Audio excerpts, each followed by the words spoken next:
All right, ladies and gentlemen, welcome to another episode of the Irrational Confidence Podcast. We're talking college football and we're recapping week number 8, an amazing weekend of college football. And it is the month of October. So my man who's been investigating a Monster's favorite cheese, it's Munster. My co-host Fresh. Fresh, how you doing, buddy? Haps, I'm doing fantastic. We had an amazing Saturday of games. Um, Chaos everywhere. Things are getting tighter. Playoff races, starting to heat up. Conference races starting to heat up. Right. A couple of weird things we had were this is the fourth straight week the AP number 10 team in the country has lost. Utah lost to Oregon State. Notre Dame lost to Louisville. USC lost to Notre Dame, and then this past week, North Carolina lost to Virginia. Who does can we just like certain people are like avoiding they avoid like certain floors don't exist? Can some people like refuse not to be ranked number 10 this week so they don't get the curse? But other than that, it's amazing right now. We're every game matters so much right now. It's fantastic. Yeah, it was a great weekend for all of college football. And I'll be interested to see if Penn State next week loses to Indiana because they are currently the AP ranked number 10 team in the country. So, If they do, then the curse is real. If they do, that's for sure. hey, it's Halloween season, man. There's spooky stuff that goes on. All right, Fresh, where do you want to start? What do you want to do? Game of the week? You want to do offense players? Where do you want to go? Let's start with the game of the week, and let's start celebrating that. So for me, I think the obvious one is Virginia taking down North Carolina. Everything that happened up there at UVA in the past year. Uh, Tony Elliott trying to get that program turned around. It was just a glimmer of hope, and then the way they all came together and got it done. It's amazing to see that happen. We could bash Carolina later on in the episode, but to see Virginia and the way that Tony Muskett quarterback and Hollins the running back and the defense standing tall and shutting down Drake May and that offense. Major tip of the cap to the Cavaliers there, big time. But that just shows you've got to show up every single Saturday, every single play. Who cares what rankings and records are because somebody could knock you off, and you've got to be prepared. And there's a clip there in the CW broadcast where Tony Elliott welcoming the team on the field, and it's like, hey guys, he's talking to the referee, he's talking to everybody. He's like, this is a big opportunity. It's great to be here playing the number 10 team in the country, and it's just what makes football great. You have those opportunities when you get out there and have a chance to take care of business, and they did. And it's you know I think the Carolina loss obviously hurts Carolina, but it really hurts Florida State too because right now, other than Miami, if Miami might get back on top 25, but they've got to run a clean slate and hope that Carolina does not lose and maybe get Louisville even for the title. But that just shows that ACC is a little off, and Florida State now has got to go undefeated, and they've got to start getting some big wins because that Carolina loss is going to sting them down the end. It's a day that ends in Y. When is the ACC not a little bit off? Yep, it's chaos. I mean, the ACC has been out of the Power Five conferences, it's been the weakest of the Power Five conferences probably for the last couple of years. Now, they've had a couple of years where they're looking better, but top to bottom, it's not a very competitive league, and there's a lot of work that still needs to be done. They really miss having like a Virginia Tech powerhouse in there.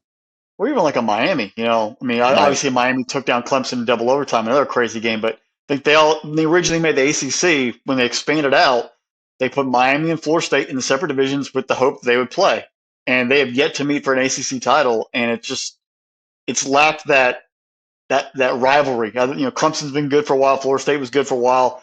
That third team has never really shown up and actually taken over and made it a real battle. Right.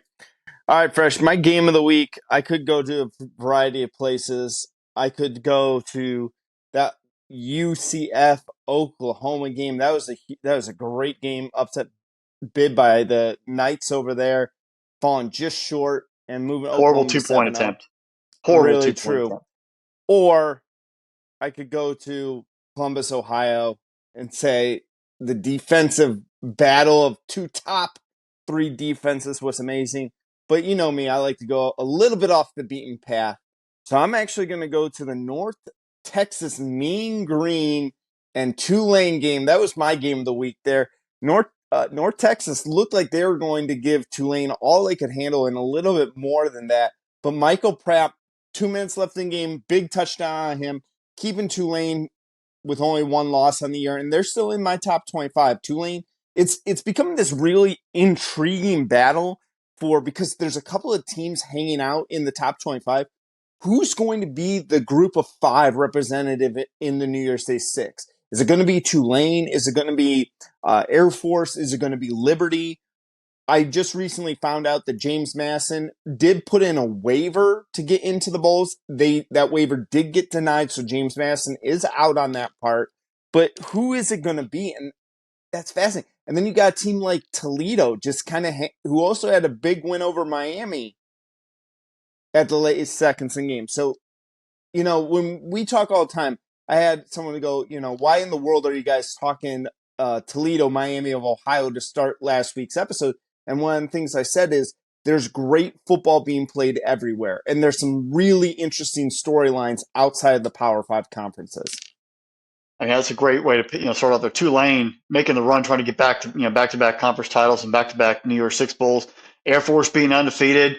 If they come out there and win the Mountain West, that's an easy little walk-in. But those two, I think, the top of my list right now. But it's gonna be an exciting venture because we always kind of forget there's not that top 5 team where like the Cincinnati where they can make the playoff. Well, now it's just like, all right, which one's actually going to survive and down the stretch and be that group of 5 squad? But I think Tulane back-to-back years would be pretty amazing. Yeah, absolutely. All right, Fresh. Player of the week, who'd you get? Oh, Jordan Travis had to get it. I mean, the way he showed up and got gritty down the stretch, because that was a great Florida State Duke football game. And if Riley Leonard plays, maybe we're talking about Florida State getting knocked off. But the way Jordan Travis got that team locked in, made some big time throws, had a nice little run, throws for 268, 2 touchdowns, ran for 62, which is also the leading rusher for the Noles, and a score showed that he is going to take this team on his back and get it done. Because Duke was giving them all they wanted, and if it wasn't for some bad coaching there by Elko and not kicking the field goal and making it a much more manageable game, and Riley Leonard maybe not getting hurt, Duke could have had it, but Jordan Travis made sure that was not the case. They were down for a while of the football game, and that fourth quarter, he got them churning, and it was a major impressive moment, and I think he really took advantage of the spotlight of everyone in the nation watching that, hey, don't forget about me. I'm still here. The Noles are still undefeated, and we have our sights set on playing in January in a playoff game. Absolutely. Fresh, my player of the week, and I have to give it to Gus Johnson. How many times he said, Maserati Marv. Big time, big man on campus, Marvin Harrison. And here's the great thing, Fresh. I'm watching the Ohio State-Penn State game, and I have a couple of different text message chains going on. And I texted my dad, and I said to him, I go, hey, last year in Happy Valley, when later on in the year, we did a breakdown of Joey Porter Jr. coming off of Penn State.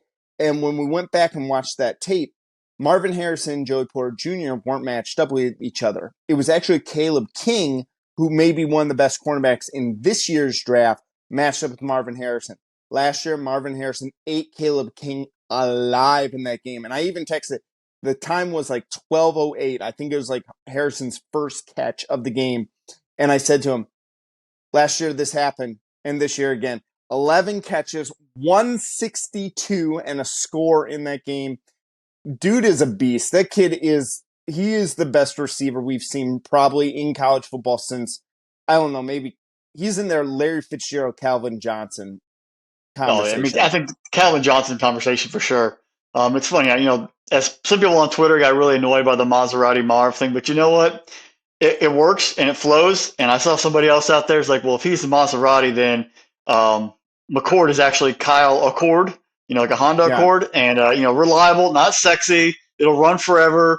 It might, it's not going to be perfect, but it'll get you where you want to go, and it's never going to die. It's kind of like a funny little combination of 2 different vehicles where they both fit their roles, and they get it done for the Ohio State offense. Right, absolutely. And it's Gus Johnson. Like, really, you're going to get mad at Gus Johnson? Like, come on, guys. Yeah, it's kind of ridiculous. Lighten up, have fun with it, enjoy it. It's better than Al Michaels on Thursday Night Football was pretty boring. We want our announcers to have some juice, so enjoy it while you have it, folks. It's football season. Yeah. I just wish I could have as much excitement as Gus Johnson has in my everyday life. Agreed. Yeah. All right, Fresh, who's your defensive player of the week? I'm going to go to Old Dominion linebacker Jason Henderson, 18 tackles. He had him. I think he led the nation in tackles last year. I had him on my second team all Irrational Conference going into the year, and he just was a machine. 18 tackles. I mean, it takes a lot of effort to get that done in any kind of football game. So major effort from him. Nice job out of him. I was looking at him quite a bit this week, especially on the defensive side of the football. I had to go away from that, and I was between two. I'm going to give it to uh, Nebraska linebacker Nash Hutchemacher. 7 tackles, 2.5 sacks, 2.5 tackles for a loss. I was very, very close for another guy, but I'm going to give it to him. He really did a great job for Nebraska this past weekend. So, It's probably the only one in the Big Ten West that actually did something other than Ricci, the tight end for Wisconsin, who caught the winner. But it was a rough weekend for the Big Ten West. and when is it now? A rough weekend for the Big Ten West. All right, Fresh. So we make sure we don't forget about this week. Who's your dud of the week? Whew. I could have gone with James Franklin because he was definitely not prepared for that football game. But I'm going to go with the Vols and Josh Heupel in the second half. Completely just meltdown. You come in there in the first half, you were looking great. You obviously set up for some field goals in the first half where you could have scored touchdowns, and they came back to bite you. The vibe of that team, the offensive flow, the defensive flow. There was no coaching adjustments made at halftime for the Vols. Everything you had hoped for, you thought you had won the game at halftime. Even players came out and said, "Well, we thought we had it won at halftime. We decided to just keep chilling in the locker room and came back out. We thought we had it made." You got destroyed. Um, Obviously it's a long season. You could go out there and beat Georgia in a few weeks and make it up, but you're not playing for an SEC title in Atlanta. You have 2 losses to Florida and to Alabama in a year where you thought you were going to come out and pump your chest to get it done. You still got Missouri in your schedule, still got Georgia, still got Kentucky. You could have 2, 3, 4 losses before you even know it because you didn't come out in the second half and get yourself right and make adjustments and not think the game was over. So Heupel, Volunteers, second half. You can blame it on the refs. You can blame it on neutral site, all the same stuff that you always do. But that was an absolutely horrible second half. And, maybe you rebound, maybe you learn from it. But right now, it's not trending in the right direction. Yeah. I seriously had a conversation with myself when I was doing my rankings this week, whether or not to drop Tennessee completely out of my top 25. They're fringe very bottom right now. Them and USC are at the very bottom. I mean, you think of the situation. That was the largest second half comeback at home for Alabama in the last 27 years. They were down 13 and ended up winning by 14. You had them pinned. They had not been able to do that, and you let them off the hook. Um, it it's things are rocky on Rocky Top right now. Right. We both kind of knew that this was going to be a transition year with the Vols. I think that we're still waiting until Nico takes over that team. Yeah, Milton, you So, could definitely tell he had some struggle moments big time with when the lights got bright. right. My dud of the week, Fresh, is it has to go to the USC Trojans to me. You have a chance to exercise the demons. You have a chance to have a get right game after everything that happened over there in South Bend. You are on the road. Notre Dame completely exposes you defensively and offensively. And Utah coming in, they're starting Bryson Barnes. It's not Cam Rising, and this kid kind of goes off on you. And then on top of that, you need to score 15 fourth quarter points just to take the lead in this game. And then you loot your defense. You give your defense the lead, and all of a sudden, you you you give up an 11 play drive to end the game. Penalties, not having the right guys on the field, not making the right plays, and all of a sudden this kid knocks through this field goal and it's ball game. And the fact that you allowed him to get to make it a 38-yard field goal and that being such like a chip shot field goal, come on, man. Lincoln Riley, you're a great offensive coach. I think you're a great offensive mind, but you got to do something about the defense. And I think it's time for us to start saying maybe that seat in USC and Hollywood is starting to get a little warm for Lincoln Riley. I don't think they'll do anything this year, but we need to start having a conversation because he's showing that he can't win big games at USC. I think a stat came out where through the same amount of games, start their career at USC, him and Clay Helton the same record. Um, how did Barry Alexander? You're going out there, you leave Georgia. You're talking about how USC has it all locked up, and you weren't getting playing time. You're the reason why the drive kept going. You had a roughing the passer and a targeting call get thrown off the field, and then 2 plays later, you let Barnes, the entire defense lets Barnes run for almost 30 yards to set up a field goal. You had him pinned. You had it over. The game was done, and the quarterback takes off running untouched forever. Um, Right. it's just, and then on top of that, you allow them to come out with their offense. You call a timeout, give up your last timeout, and then they go back out there and they recenter the ball and kick the field goal. You completely just got outschooled and outcoached. You've you've lost to Utah in Salt Lake City, Vegas, and LA. All three locations you can play them in, you have lost. This is a culture problem at USC right now, where you think everything's flashy and all Hollywood, but you're forgetting football is football. It's in the trenches. It's nitty gritty. It's tough, and there's no toughness on the USC football team right now. Right. All right, Fresh. Top 25, or let's do Heisman vote. Who's got your Heisman vote right now? It's getting Um, tight. the race is getting tight. I think everyone's come back to the pack. I think Michael Penix Jr. still has a slight lead. Jordan Travis and Bo Nix right now are second and third. I see betting odds right now have JJ McCarthy as the favorite. I don't understand that. I mean, the stats aren't really there. He hasn't done anything flashy. He just sort of manages it, and they haven't played anybody. So until JJ McCarthy puts up tons of stats and he's the only one left, I don't think he's a top three guy. He is not a difference maker for that Michigan football team. He controls the offense. He's not the difference maker, and that's why Penix Jr. with his stats and his yards and the way he can lead the Washington offense is still number one. But there is definitely Jordan Travis and Bo Nix catching up pretty quick. See, I still have Michael Penix Jr. getting my Heisman vote. I have in second place. I have Jaden Daniels from LSU starting to make a run towards it. He looks a lot like Penix Jr. last year. 25 touchdowns on the year. He's second in yards in the country there. The 17 sacks I think really hurts him, and the fact that LSU is kind of a mediocre team. They got 2 losses there. They're not to their level of a standard of an LSU team this year. So I got Jaden Daniels as my number 2.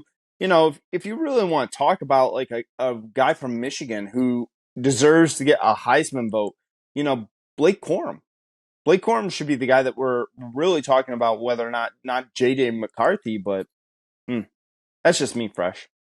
Yeah, I mean McCarthy hasn't done anything. They haven't played anybody for his passing stats to really say, oh man, he's lighting people up. Right. If he's putting up, if he throws for 4 touchdowns versus Penn State and Ohio State, all right, we can have that conversation because they're probably if they're undefeated, he's throwing for 8 touchdowns against those two teams combined. Then we can really look at it as like, all right, maybe it's true. Yeah. All right, Fresh, let's talk top 20, top 15, top 25 range here. What you got going on? My number one team overall right now is Ohio State. They have two great gritty wins versus Penn State and Notre Dame, and they've played people, and that puts them over the top. I got Georgia at 2. I got Michigan at 3. Michigan at 3 because they haven't played anybody yet. Florida State at 4. Washington at 5. That game last night, that 15-7 over Arizona State, it's tough. And they had another clunker early. They survived and won. I'm just not totally sold on them being a top 4 playoff team. Oklahoma at 6, Texas 7, Oregon 8, Bama 9. I have Oregon State at 10, Penn State at 11, Ole Miss 12, Notre Dame 13, Utah 14, LSU at 15. Right outside, I got Missouri at 16, Air Force 17, Louisville 18, Carolina at 19, Duke. I want to drop them, but I can't drop them. That team is just if Riley Leonard's playing at full strength, that team is probably better off than they were. They could have even beat Notre Dame. So they're at my 20. Tulane 21, UCLA 22, James Madison 23, with Tennessee and USC rounding out the top 25. I got Toledo, Oklahoma State, UNLV, and Liberty right there on the outside, as well as Rutgers sort of peeking in and making a case, but not in top 25 range yet. Yeah, Fresh, it took a long time to do my top 25, and I've made quite a few changes from my original, scratched them out, changed people around. I have been really having a debate who to put at number 1 in the country, and I go back and forth. Wolverines look impressive, just beating the living trash out of a shell of itself program of Michigan State. So part of me wants to put the Wolverines there, but then Ohio State did what they did against one of the top defenses in the country. I'm going to put Ohio State in at number 1. Wolverines are sitting at number 2 for me. Florida State, I know you're saying about Riley Leonard, but they beat a Duke team by 18 points. That's Yeah, an that fourth impressive quarter was win. great. Right, and I that's the thing is I actually put Florida State in my very first one all the way up to number one because in my mind they have a win over LSU, win over at Clemson, and now win over Duke. There's three top tier wins. Florida State was right in there for my number one pick there. Washington sitting at number four. I got the Georgia Bulldogs at number five. They are set to We'll move find up. out a lot about Georgia in the next couple of weeks. That's why I was going to, next thing I was going to say, I need to see them against Florida. I need to see them at the cocktail party. That's going to be a big difference maker for me. Oklahoma is sitting there at number six for me, Oregon seven, Texas at eight. I got Oregon State at nine. I jumped Oregon State over Alabama right now. We got to give more love to the Beavs over there. I love what Oregon State's doing. You know, as the biggest closet Beavers fan here on this show, I'm a huge fan of Oregon State right now. Alabama's sitting at 10. I have Utah at 11. I popped them up. Penn State dropped to number 12 for me. I got Notre Dame at 13. Old Miss is sitting at 14. I almost dropped Old Miss even further. You know, beating a crappy Auburn team by only a touchdown. I'm not a fan of that. Missouri, I like what Missouri's doing. They're sitting at 15. UNC, I didn't drop them very far. I wanted to say like that loss is pretty bad, but it's just one loss to me. So I got them in at 16. LSU at 17. Louisville at 18. Air Force is all the way up to number 19 for me. And then I decided to go on a string of non-Power 5 schools starting with Air Force. Air Force 19, Tulane at 20. 21 is still UCLA, but James Madison at 22, 7-0. Got to give some love to James Madison. And then Liberty. Liberty also undefeated as well. They're at 23 for me. Tennessee at 24. USC at 25. And unfortunately, I had to drop the Duke Blue Devils out. They're sitting at 26 for me.